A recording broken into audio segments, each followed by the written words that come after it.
This video sponsored by School of Business Organization Private Limited. ஷார்ட்டாக சொல்லணும்னா SPO. வீட்டில் இருந்தே வேலை பார்த்து சம்பாதிக்க ஆசையா? உடனே ஸ்க்ரீனில் தெரிகிற நம்பருக்கு உங்களுடைய பெயரையும் படிப்பு தகுதியையும் சென்ட் பண்ணுங்கள். ஸ்கிப் பண்ணாதீங்க, பெரிய தப்பு. தினம் 300 ரூபாய் சம்பாதிக்க அரிய வாய்ப்பு. இன்ஸ்டாகிராம், ஃபேஸ்புக் பயன்படுத்த தெரிந்தால் போதும். Content post and content publishing மூலமா தினம் 300 ரூபாய் சம்பாதிக்கலாம். இந்த வேலை செய்ய 5 நிமிடம் போதும். Work training support, group communication support, all language customer live chat support, முக்கியமா சொந்தமா ஒரு பிசினஸ் ஸ்டார்ட் பண்ற அளவுக்கு உங்களால கற்றுக்கொள்ளவும் முடியும், சம்பாதிக்கவும் முடியும். இந்த வேலை வாய்ப்பு வழங்குவது 5 வருடத்திற்கு மேல ரன் ஆகிட்டு இருக்க நம்ம தமிழ்நாட்டு company school of business organisation private limited. மேலும் விவரங்களுக்கு டிஸ்கிரிப்ஷன்ல கொடுத்திருக்க நம்பருக்கு வாட்ஸ்அப் பண்ணுங்க.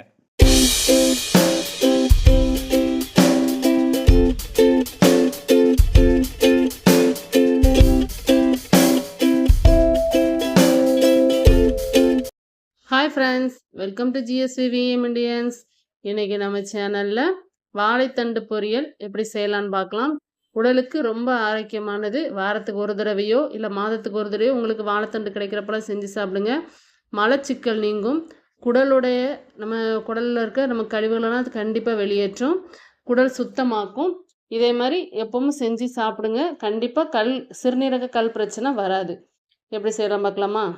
அதுக்கு நான் வாழைத்தண்டு எடுத்திருக்கேன். இது எங்கேயும் உள்ளதில்லை. எங்கள் வீட்டில் ஒரு வாழை கொலை போட்டுச்சு. அது இன்றைக்கி தான் கட் பண்ணோம். அதில் உள்ள தண்டு தான் எடுத்திருக்கேன். இது நாட்டு வாழைப்பழத்தில் உள்ள தண்டு, அந்த வாழை மரத்தில் உள்ள தண்டு. அந்த தண்டை இதே மாதிரி நல்லா கழுவிட்டு ஒரு தண்ணியில் போட்டு வச்சுருக்கேன் பாருங்கள். சின்ன சின்னதாக கட் பண்ணி இதே மாதிரி சேர்த்துக்கோங்க. இதை நம்ம நாரை எடுக்கணும். அதுக்கு நம்ம ஒரு சின்ன ஈர்க்கு எதாவது வச்சுக்கிட்டு இந்த மாதிரி தண்ணியில் போட்டு இப்படி சுற்றி சுற்றி எடுத்தோம்னா அந்த நார் இதில் ஒட்டிக்கிட்டு வந்துடும். அந்த தண்டில் உள்ள நார் இதே மாதிரி வந்துடும். இதே மாதிரி தொடர்ந்து எடுங்க. நார் எந்த அளவுக்கு நீங்கள் எடுக்கிறீங்களோ அப்போ தான் அந்த பொரியல் நல்லாயிருக்கும்.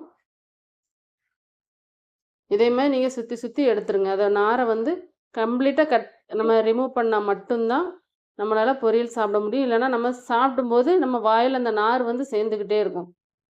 இந்த மாதிரி அப்பப்போ ஃபுல்லாக அந்த நார் எப்போ வராமல் இருக்குதோ அது வரைக்கும் நீங்கள் இதே மாதிரி எடுத்துக்கிட்டே தான் இருக்கணும்.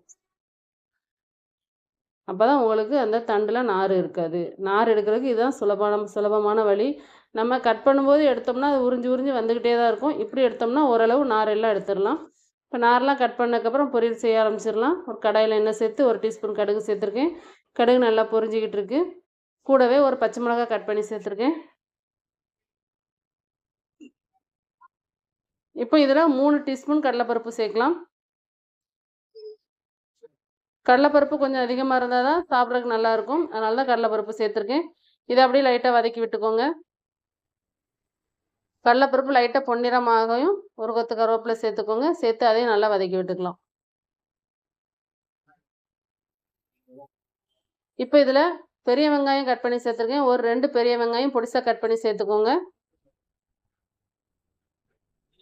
சேர்த்து இதையுமே நல்லா வதக்கி விட்டுக்கலாம்.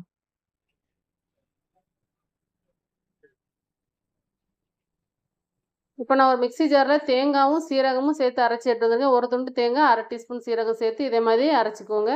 தண்ணி ஊற்றி பேஸ்ட்டு அரைக்க வேண்டாம். லைட்டாக துருவி எடுத்தமே எடுத்துக்கோங்க. இப்போ வெங்காயம் ஓரளவு நல்லா வதங்கி வந்திருக்கு பாருங்க. இந்த ஸ்டேஜில் நம்ம வாழைத்தண்டை இதில் சேர்த்துக்கலாம். நல்லா தண்ணி வடிச்சிட்டு இதில் சேர்த்துக்கோங்க.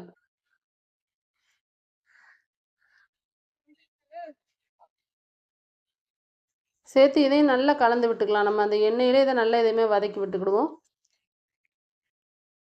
இப்போ இது கூட ஒரு 1/2 டீஸ்பூன் மஞ்சள்தூள் சேர்த்து இதையும் நல்லா வதக்கி விட்டுக்கலாம். கொஞ்சமாக உப்பு சேர்த்துக்கோங்க. உப்பு தேவைக்கேற்ப சேர்த்துக்கோங்க. சேர்த்து அதையும் நல்லா கலந்து விட்டுக்கிடுவோம்.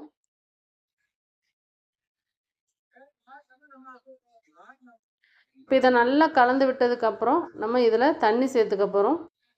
தண்ணி அந்த வாழைத்தண்டு முங்குற வரைக்கும் தண்ணி சேர்த்துக்கோங்க.